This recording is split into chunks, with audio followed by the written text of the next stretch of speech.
para que ustedes vean que es verdad, es todo verdad. Vamos a hablar con Claudio Sucho primero. Hola, Claudio, ¿cómo estás? Un placer de saludar a todos. Bueno, muy bien. Cristina Fernández de Kirchner hizo una serie de aseveraciones antes de ayer, creo que fue, o el viernes. Estoy diciendo bien, antes de ayer. Y es llamativo porque las hizo como si no fuera la vicepresidenta, ni como la accionista principal o dueña de un espacio que viene gobernando, te diría, casi 20 años, es algo, digamos, 16 años, 15 y pico ya va de gobierno. Mira algunas frases. Tenemos una inflación totalmente desmedida. Los salarios están por el piso. Bueno, comentarista de la realidad de su propio gobierno, ella dice, conmigo los salarios estaban en valor en dólares mucho más arriba, mira cómo están ahora. Sí, creo que lo hablamos una vez solo para hacer un comentario al respecto, que fue título de una nota mía, que era quien le paga al gaitero es el que elige la melodía. Y yo te acuerdas que lo hice acá con fichas. Sí. Lo hice acá con fichas diciendo, decime quién maneja el presupuesto y te diría quién maneja el poder. Y cuando vos ves el presupuesto, ANSES y demás, no son secundarios en el gobierno, forman parte. Y si pueden gestionar mejor, hubiesen gestionado mejor también en muchos de los rubros, te repito que es así, 70% del presupuesto. Por lo tanto, si gastamos mal, provocó inflación, etcétera, son claramente responsables. Pero a tu pregunta, y para ser breve en la columna, para esperar a Jorge, quiero decirte una cosa. ¿De qué sirve cualquier cosa que digas si finalmente no tenés credibilidad en el otro lado? Es como que si yo estoy hablando y cada uno de ustedes empieza a mirar el celular. Vos te das cuenta cuando alguien te está prestando atención y cuando no te está prestando atención, cuando le importa lo que estás diciendo y cuando no. Como eso pasa, y nos pasa a todos, y me pasa a mí a veces en los portales de internet, que te ponen un título que no tiene nada que ver con lo que vos dijiste, pero para que la gente le haga doble clic, y vos te quejás, pero yo no dije eso, y bueno, pero si no, no van a hacer doble clic, y si no hacen doble clic, ¿quién va a leer la nota y cómo vamos a pasar? Bueno, eso, o cuando viste que en todos los programas, después del corte viene lo mejor, y te mandan un auspicio y terminó el programa, y ya lo viste 7 veces que ya dejaste. Acá viene de verdad Jorge Lanata. Bien, cierto. Claro, bueno, pero esa pérdida, ¿por qué digo esto? Fíjate lo que nos está pasando, y que creo que es el desafío más importante que tenemos todos como sociedad, no solo el sistema político, cuando perdiste credibilidad en los interlocutores. Y cada vez es como cuando tomás un analgésico porque te duele la muela, al principio te dura 8 horas, después 6 horas, después 4 horas, después y te vas a tener que atender. Ejemplo 1, canje de deuda. Lo hablamos acá, va a estirar o no, a los 2 días bajaron los bonos más que antes. Repetí eso, porque se anunció con bombos y platillos. Empiezo antes. Que se allanaba el año electoral tormentoso. Mis últimas, por suerte, tratando de ser ordenado y tratando de no repetirme, grabo las columnas o escribo la columna esta que voy a hacer. Entonces me fijé en las últimas 4. En las últimas 4. La primera, recompra de deuda argentina que va a salir a comprar deuda. ¡Wow! Que era buena, que era mala, que lo que fuera.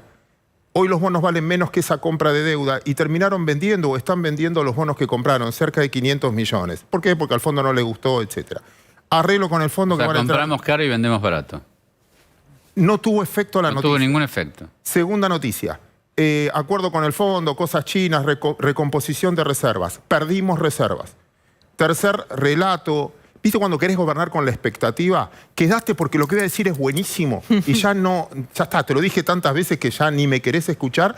Bueno, sigo y podemos seguir. El viernes fue también lo que viene el anuncio de YPF. Prepárense para... Hicieron un anuncio en Wall Street, 7% abajo la acción. Canje de deuda, que tocamos el domingo pasado. Esto de que van a estirar los plazos hasta junio. Hicieron. ¿Cuánto fue la aceptación? Y no fue tan buena. Entonces, los bonos subió el riesgo país. Dólar soja 1, 200. Ya el dólar vale 200. Dólar soja 2, 2.30. Ahora viene el dólar soja 3. Bueno, dólar Malbec. ¿Provocó alguna caída? No. Entonces, lo que quiero decir es, ya no hay medida que puedas anunciar que te pueda cambiar una actitud. No hay personas, así como yo sigo a personas en Twitter y cada vez que tuitean algo, los mercados reaccionan, Elon Musk, Warren Buffett, tuitea y algo provoca, cada discurso, cada tweet que vos me mostrás, no está moviendo al mercado. O a veces al contrario. Y ese déficit de credibilidad me parece que es el cuello de botella más importante que tenemos para resolver. También nos está pasando del otro lado. Hay muchos que creo mucho más, pero vos, y te veo como reporteás a la gente, y lo hiciste recién, Una cosa es lo que me anunciás y siempre tu repregunta es, ¿y lo vas a poder hacer? ¿Y te van a dejar hacerlo? ¿Y viste los días de paro? Entonces, cierro. Columna de hoy, sin credibilidad no hay plan ni nada que puedas hacer. Y la credibilidad no se gana vendiendo expectativas. Tenés que tener datos. Y los datos juegan en contra de la realidad. Datos de inflación, hablamos mucho de la sequía. Error. Subestimaron la sequía. ¿Te acuerdas que lo hablamos hace mucho tiempo? ¿Pero por qué la subestimaron? No es, todos hoy siguen igual. No, vamos a recaudar menos plata porque la sequía fue muy profunda. No es eso, eso es grave.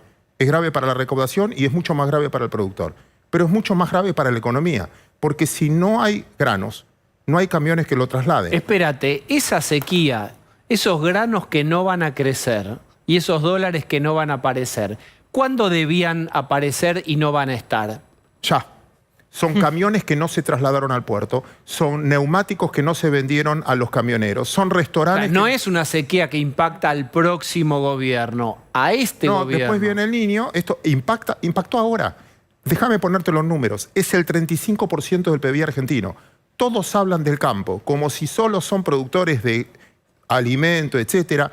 El chico, el hijo del campo que se iba a profesionalizar a Rosario, a Córdoba, lo que fuera, dejan de tener recursos porque en el fondo no es solo una cuestión de dólares, es una cuestión de movilidad económica. Repito, el camionero cuando va a llevar los granos al puerto para en un restaurante de ruta. Ese restaurante de ruta tiene un tercio de lo que tenía antes de comensales porque no...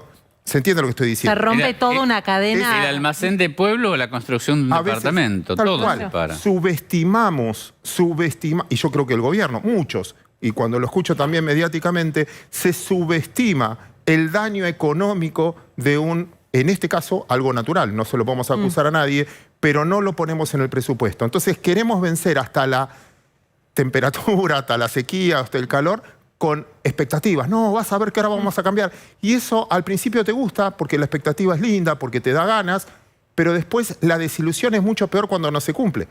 Viste que cuando alguien promete mucho y después no se cumple, como una propaganda que ves 10 veces, termina después el efecto contrario. Sucho, hablamos de una sequía que va a impactar en las cuentas públicas, que va a dejar sin nafta al gobierno. Mucho se dice lo siguiente: depende de la gravedad con la que llegue el paciente a diciembre, el paciente es la economía, de ahí si hay que tratarlo con un médico o con un cirujano. La oposición, que cree que puede gobernar, dice, déjanos ver cómo llega la economía para poder decirte con exactitud qué vamos a hacer. Con esta sequía y con el contexto actual, ¿cómo te parece a vos que llega a diciembre este gobierno desde la economía? Te juro, no me quiero lavar las manos. Es imposible contestarlo. Es imposible contestarlo. Vos vas a tener, más o menos, si todo lo pueden manejar, en el mejor de los casos, que es lo que dicen ellos mismos, 6% de inflación, 7% de tasa de interés, 6% de devaluación diaria. Pero tenés un dato en el mensual, perdón. 6% de devaluación mensual, que es más o menos como está pasando ahora. Pero se metió un condimento nuevo, que es la recesión. ¿Vieron los últimos datos de venta de tarjeta de crédito, de venta de supermercados? Está cayendo el consumo, la industria y la construcción. Entonces, ¿qué implicancia tiene en la sociedad, en nosotros, como personas, que además de estos datos macro, vos tengas esa sensación que no llegás a fin de mes? Sumale a eso el clima social, donde a mí me empieza a pasar que tu mayor preocupación ya no es solo la plata, es, che, me van a robar cuando llego, mis hijos llegaron a casa, hablas con todo. Cualquier condimento de eso puede romper el status quo de lo que estás viviendo. Entonces, si llegamos así, un gobierno con credibilidad puede dar vuelta a la situación, porque el mercado o los precios ya están reflejando un escenario muy malo. Y si después, en vez de ser muy malo, es solo malo, puede darse vuelta. Bien. Lo que yo no te puedo contestar es si en el medio va a haber algo así que cambie los estados de ánimo de gol. Ahora, Sucho, no quiero ser digamos, ingenuo, pero la situación no es suficientemente mala como para que se pusieran de acuerdo economistas de oficialismo y oposición y hacer un periodo de transición de 6 meses para que el próximo gobierno pueda hacerlo mejor. Como tengo que ser breve, te voy a contestar como buen paisano que soy con una pregunta. Mañana hay un acuerdo, como el que firmaron de que vamos a bajar ingresos brutos. ¿Vos le creés que ese acuerdo lo van a cumplir? Cuando mañana hay un acuerdo, cuando dijeron intangibilidad de los depósitos en forma unánime, acuerdo unánime, ¿lo cumplieron? Para que haya un acuerdo, la sociedad le tiene que creer en los que están firmando el acuerdo. ¿Vos les creés? Respondido. Bien. Claudio Sucho, Un placer. un placer verdaderamente. Mío.